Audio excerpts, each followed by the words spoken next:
جب ہم یہاں بڑے بیٹھ کے پاکستان ٹیلی ویژن پہ بڑی باتیں کرتے ہیں کہ جی کشمیر کشمیر، نریندر مودی کی ایک سٹیٹمنٹ آتی ہے کہ پاکستان کو ہم 7 سے 10 دن پاکستان کی آرمی کو ہم اڑا سکتے ہیں، ختم کر سکتے ہیں۔ یہ کس بیسس پہ ایسی؟ آر ایس ایس کا اور بی جے پی کا اپنا ایک ورلڈ ویو ہے مسلمانوں کو لے کر، اور خاص طور پہ جو مسلمانوں نے بر صغیر پہ حکومت کی تقریباً 1000 سال پہلے، اس وہ تاریخ سے جان چھڑانا چاہتے ہیں کسی طریقے سے۔ اور میں نے خود چونکہ دیکھا بھارت میں رہ کر 2014 سے آنورڈز کس طرح مودی سرکار نے سڑکوں کے نام تبدیل کرنا شروع کر دیے۔ پھر ہم نے دیکھا ایودھیا ماسک کا جو ابھی آیا کہ آپ سپریم کورٹ کا فیصلہ کہ آپ وہاں پہ رام مندر بنا سکتے ہیں۔ اس لیے تاج محل کے بارے میں مختلف لوگ باتیں اب جو الٹرا نیشنلسٹ یا ہندو نیشنلسٹ ہیں، جس قسم کے نیریٹیوز وہ دے رہے ہیں مسلمانوں کے بارے میں، تو اس سے ایک احساس یہ ہوتا ہے کہ شاید مسلمانوں کی کلینزنگ وہاں کرنا چاہتے ہیں۔ میرا اپنا خیال یہ ہے کہ بھارت افورڈ نہیں کر سکتا۔ چلیں جی جن صاحب، یہ تو انہوں نے ایک پولیٹیکل دے دیا۔ ملیٹریلی نریندر مودی کی ایک سٹیٹمنٹ آتی ہے کہ پاکستان کو ہم 7 سے 10 دن پاکستان کی آرمی کو ہم اڑا سکتے ہیں، ختم کر سکتے ہیں۔ یہ کس بیسس پہ ایسی سٹیٹمنٹ دے رہا ہے؟ ہمیں ان چیزوں کو سیریسلی لینا چاہیے، اس لیے کہ ایک جیسے ہم 5th جنریشن وار کہتے تھے، وہ تو ایک چل ہی رہی ہے کہ آپ ایک ملک کو اندر سے کمزور کرنا چاہ رہے ہیں۔ چنانچہ اس کے لیے ہمیشہ دشمن ایک اپرچونٹی کے لیے منتظر رہے گا کہ اگر اندر سے آپ کو وہ دیکھتا ہے کہ اتنا ویک ہو گیا، جیسے ہمارے ملک میں ڈائسینشنز ہیں، تو لازماً they would like to avail an opportunity جس میں کہ وہ ملٹری ایکشن کریں۔ ہمیں ملٹریلی تو میرا نہیں خیال کہ کوئی مسئلہ ہے۔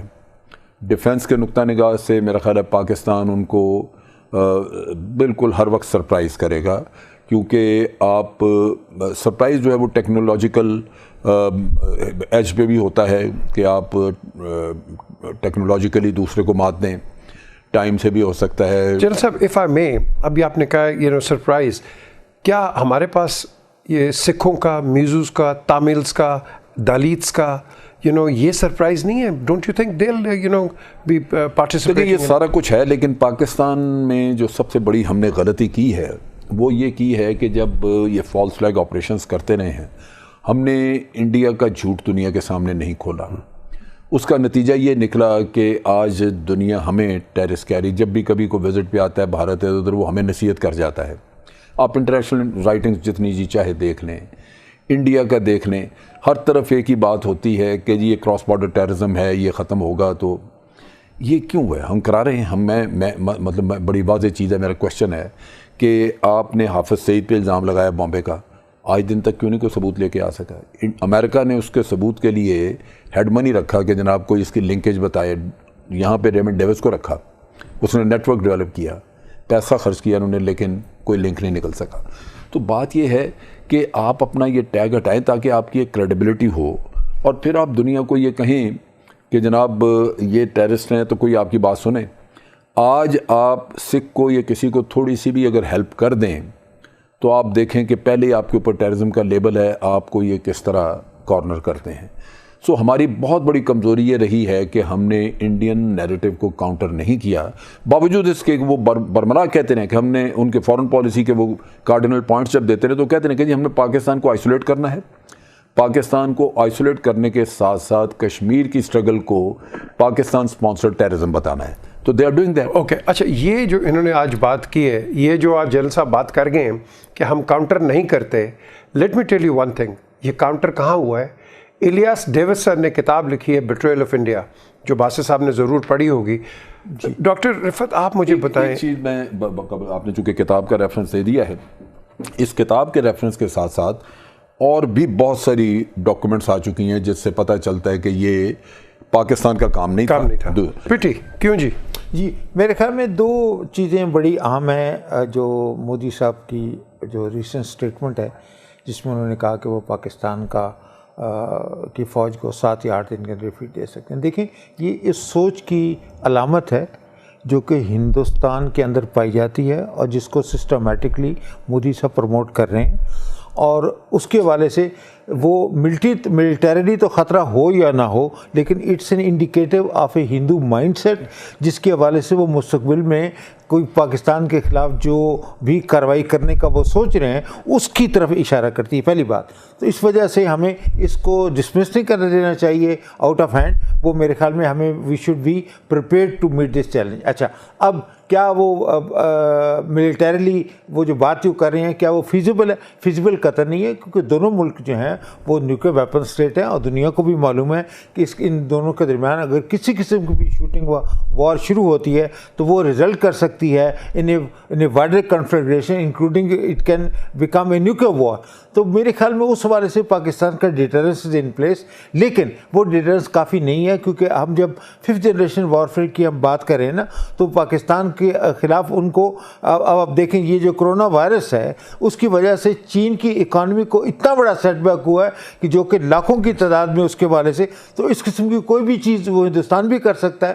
تو میرے خیال کے اندر یہ ہمیں 5th جنریشن وارفیئر کے حوالے سے جو ہندوستان جنرل صاحب نے جن اندرونی قوتوں کا ذکر کیا وہ بھی ایک جو سینٹری فیوگل فورسز ہیں اس کو بھی ہندوستان جو ہے وہ ثبوت دیتا رہا. اور اس کے بارے میں کلبھوشن یادو کے حوالے سے ہمارے پاس کافی ثبوت بھی موجود ہے. اگر ہم ممبئی کے اوپر ہندوستان کو اف یو کی ناٹ پٹ ڈاؤٹ تو کلبھوشن یادو کے حوالے سے ہمارے پاس ایویڈنس موجود ہے اور ان کی کنفیشن موجود ہے. تو جس کے حوالے سے تو میرے خیال کے اندر یہ صرف ملٹری کارروائی کی بات نہیں ہے، یہ ایک آل انکمپریسنگ اسٹریٹجی کا وہ ایک حصہ ہے جس کے تحت وہ سمجھتے ہیں کہ پاکستان کو اتنا کمزور کر دیا جائے تاکہ وہ militarily it should become a walkover. لیکن coming on referring to what general Shoaib said, ہم ویک نہیں ہیں اپنا جو سٹانس ہے انٹرنیشنلی ایکسپوز کرنے پہ؟ یہ دیکھیں اس کے اندر میرے خیال میں Pakistan is a nuclear weapon state. Pakistan 220 million لوگوں کا ملک ہے، لیکن it's not punching according to its weight. اس کی وجہ یہ ہے کہ ہماری حکومت جو ہے ایک خوف میں مبتلا ہے کہ اگر ہم نے یہ کر دیا ایکس وائی کر دیا اس کے کانسیکوینسز ہوں گے. بھائی اگر آپ وہ نہیں کریں گے تو بھی الزام آپ کے اوپر آ تو رہا ہے نا.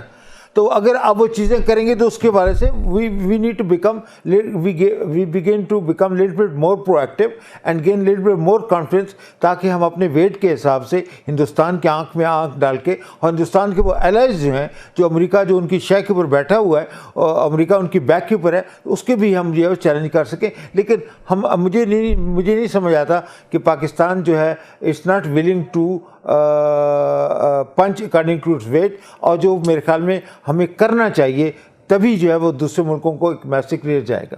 دیکھیے بات پہلی میں تھوڑا سا پچھلے سیگمنٹ سے بات شروع کرتا ہوں، کیونکہ ممبئی کا آپ لوگوں نے ذکر کیا. میں اس وقت نیو دہلی میں تھا، اڑی کا واقعہ ہوا، پٹھان کوٹ کے یہ دو واقعات خاص طور پہ.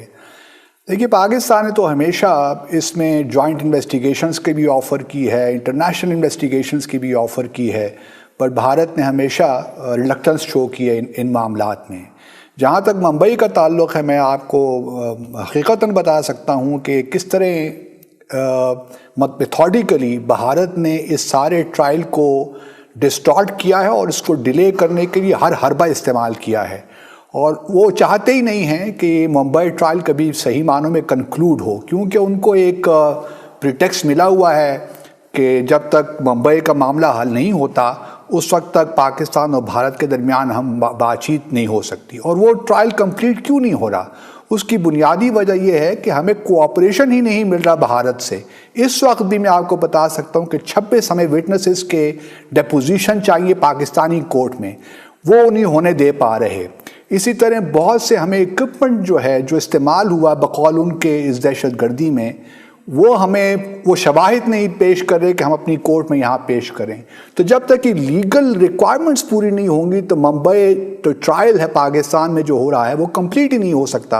اور یہ بات آپ بالکل یاد رکھیے کہ بھارت کبھی بھی نہیں چاہے گا کہ ممبئی جو اٹیک ٹرائل پاکستان میں ہو رہا ہے وہ مکمل ہو، کیونکہ وہ اس کے انٹرسٹ ہی میں نہیں ہے. جہاں تک آپ کا بریگزٹ کا تعلق ہے، بریگزٹ کے جانے سے میں سمجھتا ہوں کہ پاکستان کو یورپین یونین کے کانٹیکس میں بہت نقصان ہوگا، کیونکہ ابھی دیکھیے ان کے 73 ایم ای پیز ہیں وہاں پہ، اور ابھی پچھلے دنوں جو سی اے اے کی حوالے سے کچھ 5-6 ریزولوشنز انڈیا کے خلاف آ رہی تھی یورپین پارلیمنٹ میں، وہ اب ڈیلے کر دیا گیا ان کو. اس کی بنیادی وجہ یہ ہے کہ 13 مارچ کو یورپین یونین اور انڈیا کی وہاں پہ سمٹ ہو رہی ہے اور پرائم منسٹر مودی نے جانا ہے. تو اب یہ جو ریزولوشنز ہیں، اب اس میں کشمیر چونکہ ہمارے جو یو کے ایم ای پیز تھے وہ بہت، جس طرح وسیم سجاد ایک زمانے میں آپ کو یاد ہوگا پی جے وہ تھے، تو وہ بڑے ایکٹیولی اس کو پرسو کرتے تھے ان معاملات کو. اب آپ کے پاس ایک جو برطانیہ کی جو سپورٹ تھوڑی بہت تھی، جو ہمارے پاکستانی نژاد وہاں پہ تھے یورپین پارلیمنٹ میں جو کام کرتے تھے، وہ ہمیں اب سپورٹ ہماری بڑی رہ گئی ہے میرے خیال میں. تو ہمیں اب یورپین پارلیمنٹ میں کچھ نہ کچھ مشکلات تو ہوں گی. اسی طرح جو ہے بریگزٹ کے جانے سے یورپین یونین اٹ سیلف بھی ویکن ہو گیا ہے بنیادی طور پہ، کیونکہ برٹن ایک بہت بڑی اکانومی ہے، وہ P5 کا ممبر بھی ہے، تو یورپین یونین کو بھی اور ان دونوں کو آپس میں ایڈجسٹ کرنے میں کچھ ٹائم تو بہرحال لگے گا. لیکن ہماری کوشش بہرحال رہنی چاہیے. جہاں تک سیل کا تعلق ہے، وہ آپ کو یاد ہوگا غلام نبی فائز صاحب کو واشنگٹن میں کس طرح انہوں نے الجھایا کیسز میں.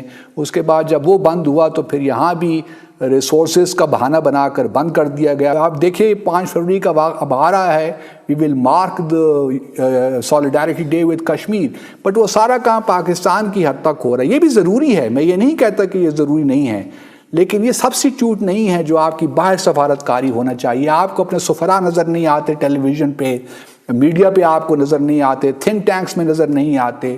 تو یہ سارے پرابلمز ہیں، کیونکہ جس طرح ڈاکٹر صاحب نے کہا we need an all encompassing strategy to deal with all these issues facing Pakistan. تو یہ چیری پکنگ سے یا فٹس اینڈ اسٹارٹ سے یہ معاملات نہیں ہوں گے. تو مجھے بڑا دکھ ہوتا ہے کہ ہم نے 70-72 سال کشمیریوں کے ساتھ ہم کھڑے رہے. لیکن کیا دنیا کو ہم یہ چیزیں جا کے بتاتے ہیں؟ جب بھارت یہ کہتا ہے کہ ٹیررزم بند کریں، اس کا جواب ہم کیا دیتے ہیں؟ جب تک آپ ڈپلومیٹیکلی لوگوں کو کنونس نہیں کریں گے کہ جناب آپ کرائیں نا، آپ جوائنٹ انویسٹیگیشن کیوں نہیں بھارت کراتا؟ ایل او سی کے اوپر ہمارے اوپر الزام آتا ہے کہ جناب ہم نے وائلیشن کی. ہم یہ کہتے ہیں کہ یونائٹڈ نیشن کے آبزرور واپس لے کے آؤ، کیوں نہیں لے کے آؤ؟ کیوں نہیں ہم دنیا میں پیٹتے جا کے؟ کوئی موقع، کوئی وقت، کوئی لمحہ انڈین لیڈرز نہیں چھوڑتے جہاں وہ پاکستان کے کراس بارڈر ٹیررزم کی بات نہیں کرتے. اور پھر بامبے کے واقعے کے اوپر آپ کے ایکس پرائم منسٹر